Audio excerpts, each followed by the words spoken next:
Estamos aqui para mais um encontro de hidrografia. Esse é o nosso terceiro encontro tratando deste tema.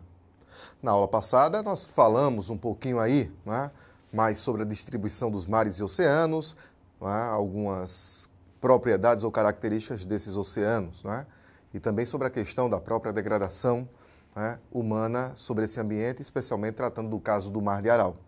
Hoje nós vamos falar um pouquinho mais sobre a utilização dos mares. Nós temos, em algumas regiões do planeta, os mares servindo como caminhos, inclusive entre continentes, através de passagens estratégicas, facilitando as comunicações, o transporte de mercadorias e também o transporte de pessoas.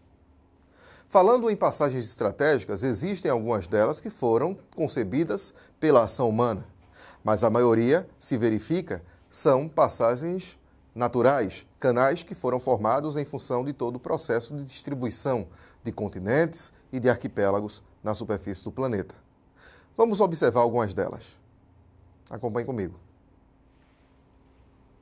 Nós temos aqui um mapa que traz aí várias dessas passagens estratégicas, algumas delas mais amplas, outras de dimensão mais restrita, algumas muito importantes, como é o caso do Canal de Moçambique, aqui situado entre a África e a ilha de Madagascar, o continente africano em si e a ilha de Madagascar. Outros artificiais, com destaque para o Canal do Panamá, situado aqui na América Central, e também o Canal de Suez, situado aqui entre os mares Mediterrâneo e Vermelho. Um outro canal natural, também de alta importância pelo tráfego de embarcações, é o Estreito de Gibraltar, situado entre a Península Ibérica e o Marrocos, entre a Europa e a África. Em matéria de passagens concebidas pelo homem, nós destacamos aí o Canal do Panamá nesse momento. O Canal do Panamá, diferentemente do que alguns pensam, não é um canal que foi produzido por um corte ou por uma perfuração na estreita faixa de terra que é o Panamá, que se trata de um istmo, é como nós chamamos, Istmo é uma estreita faixa de terra que conecta dois continentes. Se nós observarmos, não somente a América Central, não somente o Panamá, mas toda a América Central, ela se configura como um istmo, como um elo, portanto, entre o continente, neste caso norte-americano e sul-americano. Então, no istmo do Panamá, nós temos aí a construção do canal. E este canal, como falado, ele passa por sobre o Panamá. Observe aqui na imagem, na parte inferior. O sistema do Canal do Panamá foi concebido através da construção de comportas, na formação de lagos artificiais e canais, por onde as embarcações atravessam do Oceano Atlântico para o Pacífico ou vice-versa.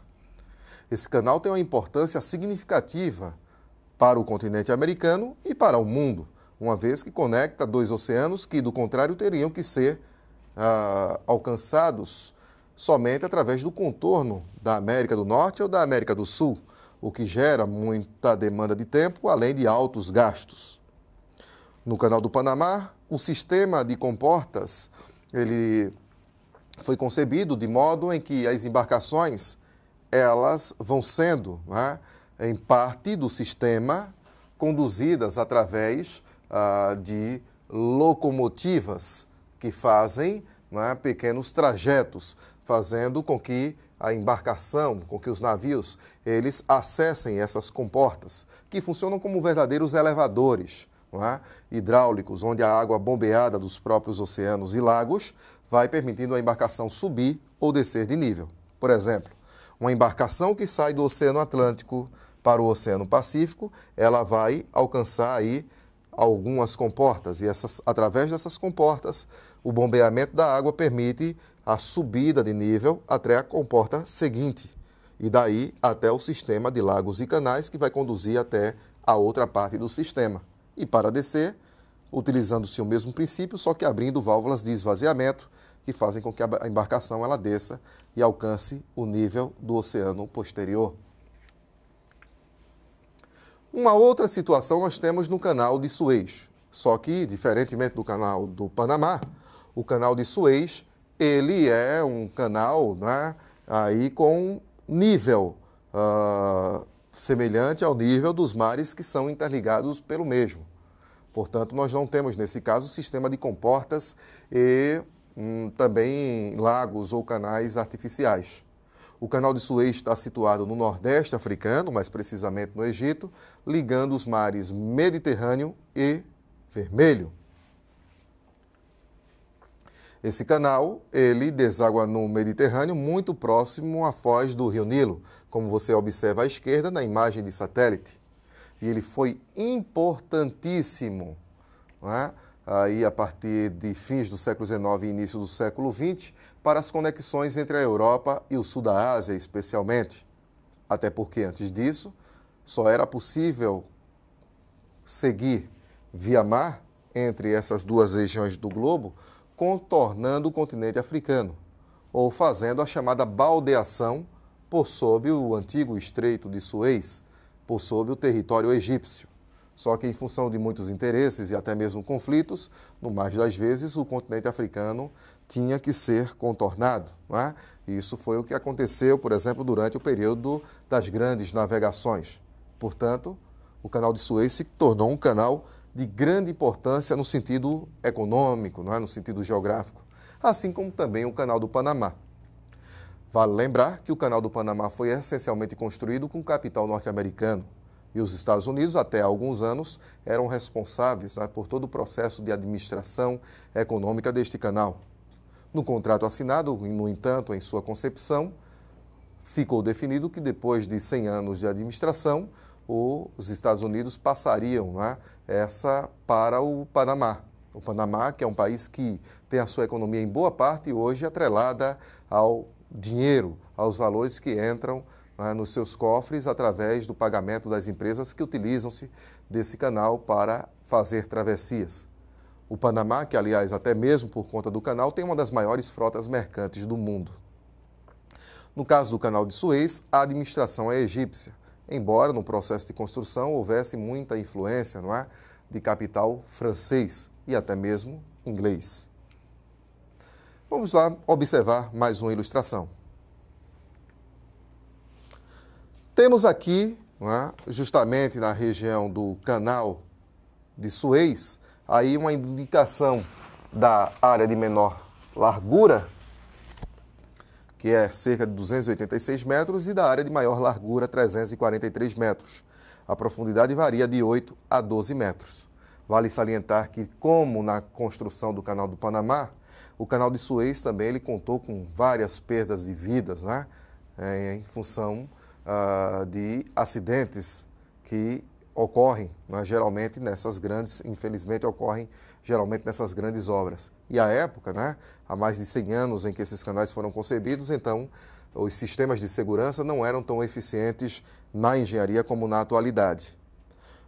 Observamos aqui também outras fotografias da área do canal, né? Você observa aí um navio carregado de contêineres, um navio de grande capacidade, de grande porte, né? Aqui nós temos na imagem inferior do lado esquerdo também uma rodovia construída sob o canal de Suez, não é? É isso mesmo que você está pensando, as embarcações elas passam aí na parte superior, não é? E na parte inferior temos uma rodovia que faz a conexão entre os dois lados do canal. E nessa imagem maior nós observamos um grande porta-aviões, possivelmente norte-americano, não é? Que estava em algum momento indo fazer manobras na região do Oriente Médio, certamente, né?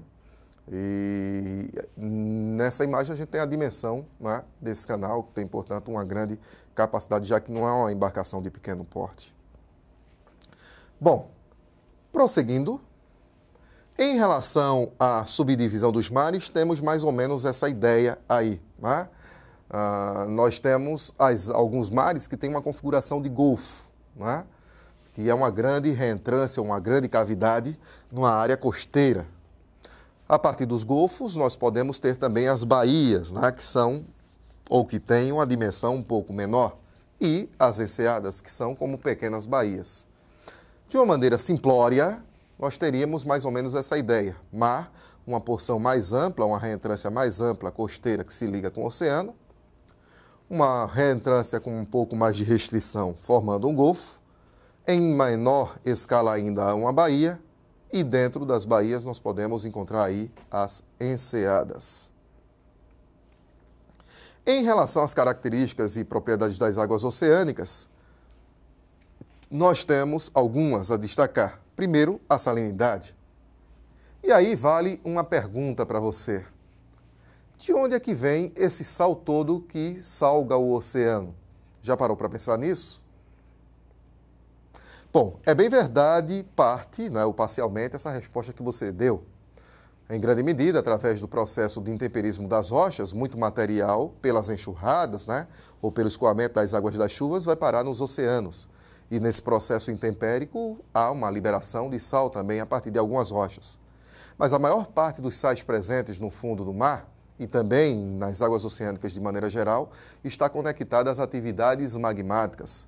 Algumas reações químicas provocam no contato do magma, ou melhor, da lava vulcânica no fundo do mar, liberação, né, de elementos que vão produzir, por exemplo, o cloreto de sódio. Portanto, a atividade vulcânica submarina é a maior responsável pelo sal presente no oceano. Voltando à imagem, nós temos aqui fatores determinantes para a salinidade, sabendo que o cloreto de sódio é o principal, né, é o elemento que se destaca aí em meio a esse ambiente ou sistema. A temperatura, a taxa de evaporação, a precipitação, região de desembocadura, ou seja, presença de foz de rio e também de geleiras, são fatores determinantes, né, nas variações do nível ou dos níveis de salinidade que os oceanos e mares apresentam.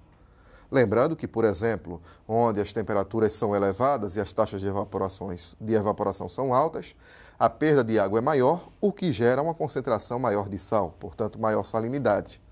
Já em regiões onde se tem um volume muito alto de precipitações, como na faixa equatorial, ou especialmente naquelas áreas onde há foz de rio, regiões de desembocadura, há uma mistura maior com água doce. E aí, obviamente, que a salinidade dos mares e oceanos nessas áreas vai diminuindo.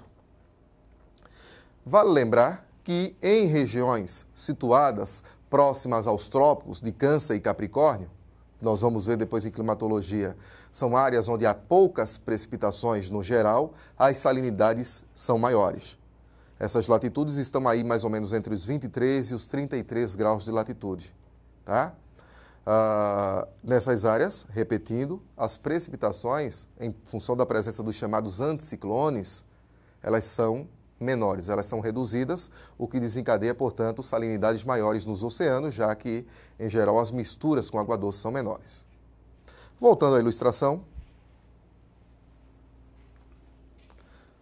Bom, em relação à salinidade dos mares, né, só para fazermos aí uma comparação, o negro, o báltico, o vermelho e o morto apresentam índices de salinidades diferentes, mas o Mar Morto, sem dúvida nenhuma, é um grande destaque.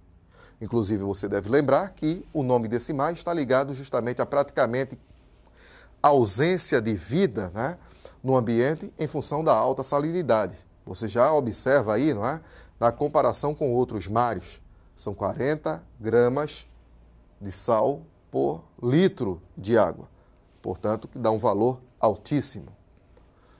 O Mar Morto está situado na região da Palestina, entre a Jordânia e Israel.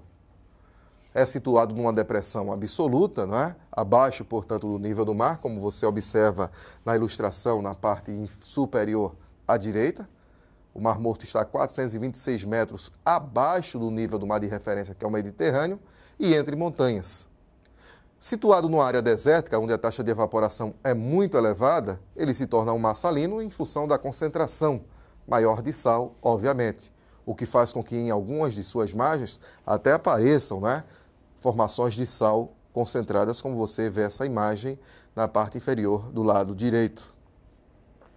Um dos atrativos do Mar Morto, inclusive, né, é o aproveitamento de suas águas para a flutuação, já que quanto maior a salinidade, maior a densidade. E neste caso, não é, sem dúvida nenhuma, que uma das recomendações, digamos assim, do ponto de vista turístico, é se tirar uma fotografia, né, flutuando, lendo o jornal, como você observa nessa imagem. No entanto, não é válido permanecer por muito tempo nessa água em função da sua alta salinidade, o que pode causar danos à pele, por exemplo, sobretudo em função da exposição posterior ao sol. Uma outra propriedade que também, né, tem como peso aí a própria densidade, a própria salinidade, perdão, é a densidade, né?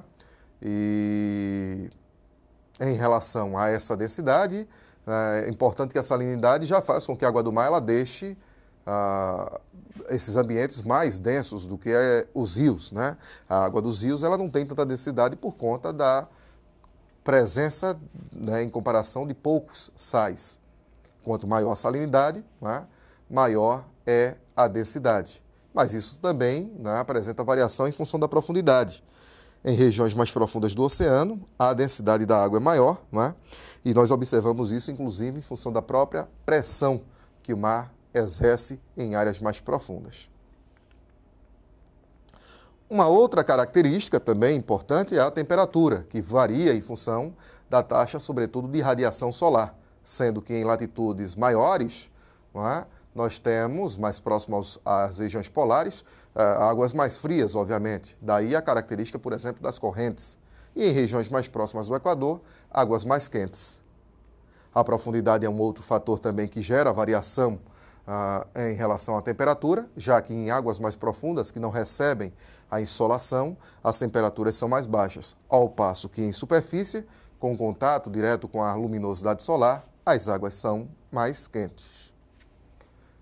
Bem, e esse é o nosso recado para esse terceiro encontro de hidrografia. Eu fico aqui no aguardo ansioso, né, da sua presença aqui comigo para tratarmos um pouco mais desse tema. Um grande abraço e estou te aguardando aqui.